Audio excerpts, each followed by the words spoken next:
Two healthy newborn twins vanished from a hospital nursery in 1992. No bodies, no ransom, no trace. The official report said medical complications. The family was told to move on and try again. But 3 decades later, a dying nurse's final words would reveal the twins never died at all. They were taken, and someone had been watching them grow up ever since. Before we dive into this story, make sure to subscribe because we uncover the truth they tried to bury. The October night was cold in Cedar Falls, Iowa. The fourth floor of Mercy General Hospital was quiet as always. Fluorescent lights hummed overhead. Footsteps echoed on polished linoleum floors. It was past midnight. Most patients were sleeping. Patricia Williams had walked these corridors for 26 years. Night shift nurse, calm, reliable, the type who never asked questions. But tonight was different. Her hands were shaking, heart racing, because she knew that when morning came, everything would change. She walked slowly toward room 314, the neonatal intensive care unit. Inside, two cribs stood side by side. Emily and Sarah Chen, twins, only 12 hours old. Their tiny fists were closed, breathing steady, perfectly healthy. Patricia hesitated. She stood at the threshold and looked at them. "You don't have to do this," she whispered to herself. But the phone number was in her pocket. The plan was clear, and Dr. Harrison's instructions had been explicit. These children deserved better lives. Margaret Chen had been crying for 3 days. Her husband David sat beside her, trying to offer comfort. But how do you comfort a woman who waited 2 years to get pregnant, only to learn that her twins died hours after birth? Respiratory distress syndrome, Dr. Harrison had said. They were born too early. Their lungs weren't developed. There was nothing we could do. But Margaret felt something was wrong. During delivery, the twins had been strong. They were crying. They looked normal. So how could they die so quickly? "Sometimes it happens like this," Patricia Williams had said. "The first 24 hours are critical for premature babies." "I'm sorry, Mrs. Chen. I'm truly sorry." Margaret could never forget the look in Patricia's eyes that night. It wasn't sadness. It was guilt. 32 years passed. Margaret Chen was now 58 years old. Her hair had turned gray. Time had left lines on her face. But she still went to Riverside Cemetery every October 15. She left flowers at 2 small headstones, Emily Chen and Sarah Chen. "Our beloved daughters," they read. This year was different. As she left the cemetery, her phone rang. Unknown number. "Hello? Mrs. Chen, this is Patricia Williams. From Mercy General. From before." Margaret's heart stopped. That voice. Even after 32 years, she could recognize it. "What do you want?" she whispered. "I need to talk to you." Face to face. "I'm at the hospital. I'm dying. And I need to tell you something. About your daughters." Margaret almost dropped the phone. "My daughters are dead. You told me that." "No, Mrs. Chen," Patricia said, her voice trembling and weak. "I gave them better lives." Mercy General Hospital was still the same. Same smell, same fluorescent lights, same cold corridors. But for Margaret, everything was different. She was returning here after 32 years, and this time she was looking for answers. Patricia Williams was on the 3rd floor, in the cancer ward. She had grown thin. She looked pale, but her eyes were still sharp. "Thank you for coming," Patricia said in a weak voice. Margaret sat beside her. "What are you going to tell me?" Patricia took a deep breath. Dr. Harrison had a special arrangement. There were couples who couldn't have children, who paid a lot of money. They wanted healthy babies from us. Margaret's world shook. "You sold them?" "No," Patricia said quickly. "Not for money, at least not for me. I truly believed they were being given better lives, rich families, good education, opportunities. They were my daughters." Margaret stood up. Patricia began to cry. I know, and I've lived with this guilt for 32 years. Every night I see them. I see what we did to you." Margaret sat back down. "Where are they?" "I don't know," Patricia said. "Dr. Harrison arranged everything. After the doctor died, all records were destroyed. But what?" Patricia reached under her pillow. She pulled out a yellowed piece of paper. "This is from his office. I took it before the records were destroyed. It has names here." Margaret took the paper. It was a page from an old notebook. Handwritten names, addresses, phone numbers. Emily Hoffman. Sarah Douglas, Margaret read. Are these them? Patricia nodded. New identities. New families. They were living in Maplewood. At least they used to. Maplewood? Margaret was surprised. That's only 30 miles from here. Yes, Patricia whispered. They were always close. The next day, Margaret went to Maplewood. It was a small town. Quiet streets, white picket fences, perfect lawns. She found the address she was looking for. 247 Oak Street, a blue-doored white wooden house. She knocked on the door. Her heart was pounding. A woman opened the door. In her 30s, brown hair, familiar eyes. Margaret's eyes. Hello, the woman said. Can I help you? Margaret's breath caught. Are you Emily? The woman was surprised. My name is Emma. Emma Hoffman. Do I know you? Margaret looked at her. That nose, that jawline, David's smile. It was her daughter. Definitely her daughter. Margaret didn't know what to say. This must be the wrong address. I'm sorry, she turned and walked away. But she didn't go home. She waited around the corner and watched the house. When dinner time came, a minivan pulled up. 2 children and a man got out. The family was happy.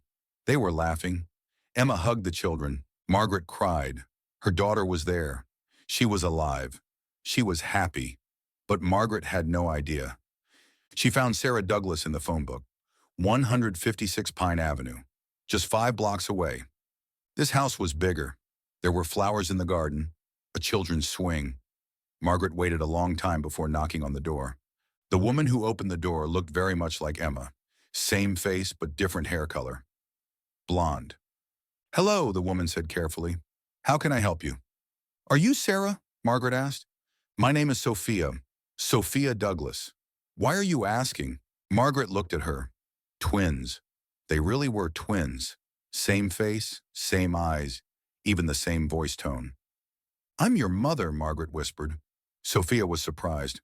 What did you say? 32 years ago, you were born at Mercy General Hospital. You were twins.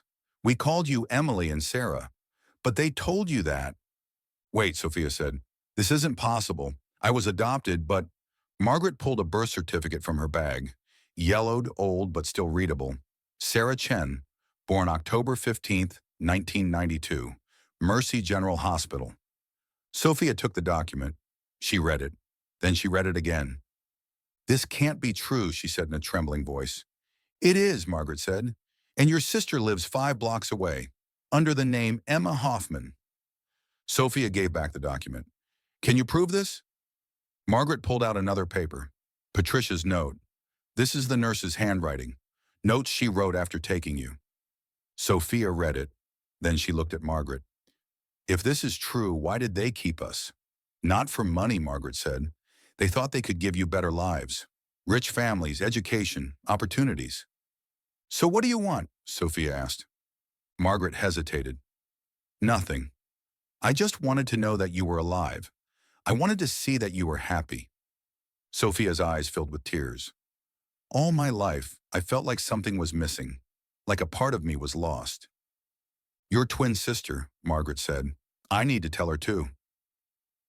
That evening, 3 women met at Emma's house. At first it was strange. Long silences, careful looks, moments when no one knew what to say. Emma made tea. Sophia brought flowers. Margaret brought out old photos. This is a photo of you when you were babies, Margaret said, taken 2 hours after you were born. The twins looked at the photo. 2 little babies, side by side, in the same blanket. We really are twins, Emma whispered. Yes, Margaret said, and I missed you every day. Sophia started crying. Why weren't we told? Why didn't we know? Because they took you, Margaret said, and they told me you were dead. I brought flowers to your graves for 32 years. Emma stood up.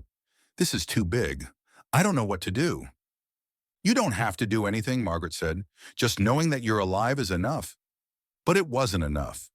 Because the next week, Patricia Williams died. And before she died, she said one more thing. The nurse called Margaret again. Mrs. Chen, come to the hospital. Patricia wants to tell you one last thing. Margaret ran there. Patricia had become very weak. She was having trouble breathing. "Mrs. Chen," she whispered, "it wasn't just your daughters." Margaret froze. "What do you mean?" There were others, many others. For years, dozens of babies, all healthy, all sold. "Where are the records?" Patricia reached out her hand. She gave her a small key. "Room 314, the old nursery. There's a hidden panel in the wall. It opens with the key. There are files inside. Patricia died that night." Margaret went to the hospital the next day. Room 314 was now used as a storage room. Old equipment, forgotten files, dust. Margaret searched the wall. She tried the key. A panel opened. Inside was a metal box, full of files, names, addresses, dates. From 1987 to 1995. Over 80 babies, and on top of every file, the same signature. Dr. Richard Harrison. Margaret took the files. She shared them with Emma and Sophia. Together they went to the police. A case was opened. Investigation began. The media picked up the story. Hospital baby ring headlines appeared in newspapers. Margaret spoke on television. "For 32 years I mourned my dead children, but they were alive. They were growing up in other families. Who knows how many families were deceived like this?" Emma and Sophia also spoke. "We were lucky. Loving families raised us, but we had the right to know the truth." Months passed. Dozens of families came forward. "Our baby also died at that hospital," they said. Could it be that one too? Some found their children, some couldn't. Some children had really died. Margaret now met with her daughters twice a week. She met her grandchildren. She told them stories. She shared the past. "We don't call you Mom," Emma said one day, "because we already have mothers. But your family too," Sophia completed. Margaret smiled. "That's enough for me." A year later, Margaret went to the cemetery. But this time she didn't leave flowers. She touched the headstones. "You're not empty anymore," she whispered. "We found the truth. We found justice. And they're happy." She turned back. Emma and Sophia were waiting in the car. The grandchildren too. "Are you ready, Grandma?" the little girl asked. Margaret smiled. "Yes," she said. "We're going home." But the story doesn't end here. Because before Dr. Harrison died, he had done other things too. Other hospitals, other cities, other families. And in Patricia's notes, there was one more name, a partner's name, someone still alive. Some secrets stay buried, some come to light. But truth always waits. Don't forget to subscribe so you don't miss stories like this, because every family has the right to know. The investigation that followed Margaret's discovery would uncover one of the largest illegal adoption rings in Midwestern history. FBI agents raided storage facilities across 3 states. They found boxes of falsified death certificates, forged adoption papers, and bank records showing payments totaling over $2 million. Detective Sarah Martinez from the Cedar Falls Police Department led the local investigation. She had been a rookie cop when the Chen twins supposedly died. Now, 32 years later, she was the one piecing together the conspiracy.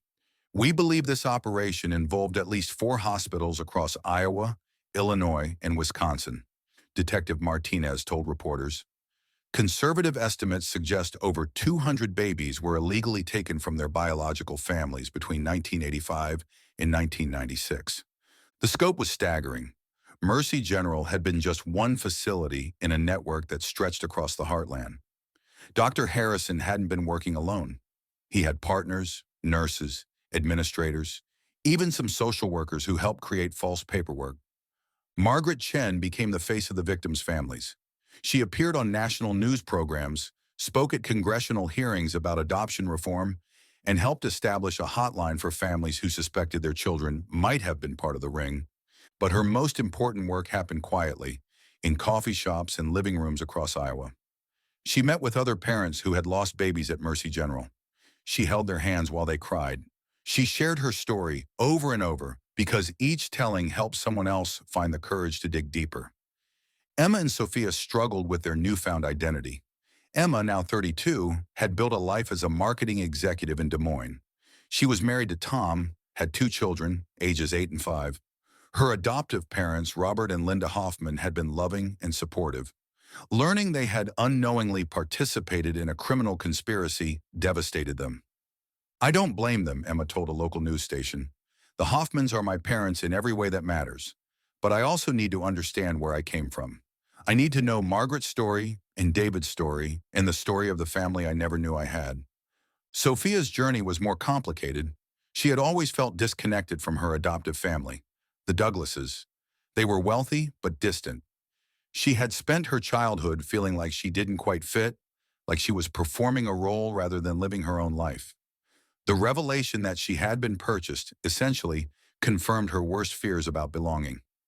She moved closer to Margaret and began working with the victim advocacy group that had formed around the case. She became an expert in reading adoption records, helping other families navigate the complex process of reunification. The search for other victims led to heartbreaking discoveries. Some of the stolen children had died young from neglect or abuse in their adoptive homes. Others had thrived but were struggling to process the truth about their origins. A few had suspected something was wrong their entire lives but had never been able to prove it. One of the most challenging cases involved a set of triplets who had been separated and placed in different states. Two of them, now adults, were located and reunited. The third had died in a car accident at age 16. His adoptive parents had never told him he was adopted, and they refused to cooperate with investigators even after his death. Margaret organized an annual reunion for the families affected by the Mercy General case. The first gathering was held in a community center in Cedar Falls. 43 people attended, representing 19 families. There were tears, anger, confusion, but also something unexpected: gratitude. Despite everything, many of the stolen children had been placed with families who genuinely loved them. The criminal conspiracy had, in some cases, accidentally created genuine bonds. Sorting through the ethics of that reality proved to be one of the most complex aspects of healing. Emma's adoptive mother, Linda Hoffman, spoke at the reunion. She was 71 years old, gray-haired, with the careful posture of someone carrying a great weight. "We thought we were helping a child who needed a home," she said, her voice barely above a whisper. "We thought Emma's birth mother had made an impossible decision out of love. We never imagined that Margaret was grieving our daughter, that she was visiting an empty grave, that she was living with a hole in her heart that we had unknowingly helped create." She turned to Margaret, who was sitting in the front row. "I can't give back the 32 years we had with Emma. I can't undo the pain you suffered. But I can promise you this: she was loved every single day. She was wanted, she was celebrated, she was cherished. That doesn't make what happened right, but I hope it brings you some peace." Margaret stood up and embraced Linda. They held each other for a long time. Two mothers connected by one daughter, grieving and grateful in equal measure. The legal proceedings dragged on for years. Dr. Harrison was dead, but several of his accomplices were still alive. Patricia Williams had died before she could testify, but her deathbed confession was ruled admissible. 3 former Mercy General employees were eventually convicted of fraud, conspiracy, and child trafficking. They received sentences ranging from 8 to 15 years. The hospital itself faced multiple lawsuits. Mercy General had been sold twice since 1992, and the current owners claimed no responsibility for the crimes of previous administrations. Eventually, a settlement was reached that provided counseling services and financial compensation to victims' families, though no amount of money could address the deeper injuries. Margaret used her portion of the settlement to establish the Chen Foundation, which provides resources for families dealing with illegal adoption, missing children, and reunion-related trauma. Emma and Sophia both serve on the board of directors. The foundation's most important work involves supporting children who discover as adults that they were illegally adopted. The psychological impact of learning that your entire identity was built on a lie can be devastating.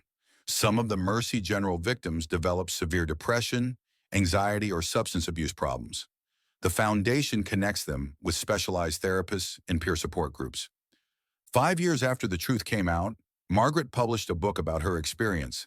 Missing: A Mother's Search for Truth became a bestseller and was adapted into a television movie. Margaret donated all proceeds to organizations fighting human trafficking. In her final chapter, she wrote, "I spent 32 years mourning children who were alive. Emma and Sophia spent 32 years loving families who had unknowingly participated in their theft. The Hoffmans and the Douglases spent 32 years raising children whose birth mother was suffering in silence. We were all victims of a system that prioritized money over truth, convenience over justice, secrets over love. But we were also survivors, and in the end, that's what saved us. Not the investigations or the court cases or the media attention. What saved us was the decision to choose love over anger, understanding over revenge, healing over hatred. We couldn't change the past, but we could decide who we wanted to be in the future. Today, Margaret lives in a small house 2 miles from both Emma and Sophia. She babysits her grandchildren twice a week. She tends a garden where she grows vegetables that she shares with neighbors. She volunteers at the local pregnancy resource center, helping young mothers understand their options. She still visits the cemetery on October 15, but now she brings her granddaughter with her. They place fresh flowers on the empty graves and tell the stones about the family that survived, the truth that was found, and the love that endured. Emma and Sophia have developed a close relationship, making up for lost time. They talk every day, often multiple times. They've discovered they have similar tastes in books, both struggle with anxiety, and they both inherited Margaret's stubborn streak and David's dry sense of humor. They're planning a trip to China to learn about their father's heritage. David died of a heart attack in 2009, never knowing his daughters had survived. They want to honor his memory by understanding the culture he came from, but rarely talked about. The Mercy General Building still stands, though it's been converted into senior living apartments. Room 314, where the twins were taken, is now someone's living room. The new residents, an elderly couple named Frank and Dolores, know the history of their apartment. They keep a small plaque by their door that reads, "In memory of those who were lost and in celebration of those who were found." Detective Martinez retired last year, but she still gets calls from families who suspect their own children might have been part of similar schemes. The Mercy General case opened people's eyes to how easily official records can be falsified, how institutional authority can be abused, and how much damage can be done by people who believe they know what's best for others. Not all of the stolen children have been found. The investigation remains technically open, though active leads are few. Margaret keeps a list of names from Patricia's files, children who were taken but never located. She updates a database regularly and connects with families who are still searching. Some cases will never be solved. Some families will never be reunited. Some truths will remain buried. But the story of the Chen twins proved that even after 32 years, even after a web of lies has calcified into accepted history, the truth can still break free. Margaret Chen learned that being a mother doesn't end when your children are taken away. It doesn't end when you're told they're dead. It doesn't end when decades pass in silence. Being a mother means never giving up, never stopping the search, never accepting that love can be erased by lies. And sometimes, if you're lucky, if you're stubborn enough, if you refuse to let the world convince you that your grief is all you have left, sometimes the phone rings on a Tuesday afternoon and a voice from the past tells you that everything you thought you knew was wrong. Sometimes your daughters call you grandma and ask if you want to help them bake cookies. Sometimes the impossible becomes inevitable. Sometimes the dead come home. Subscribe to hear more stories about families who never gave up hope, because the truth always finds a way.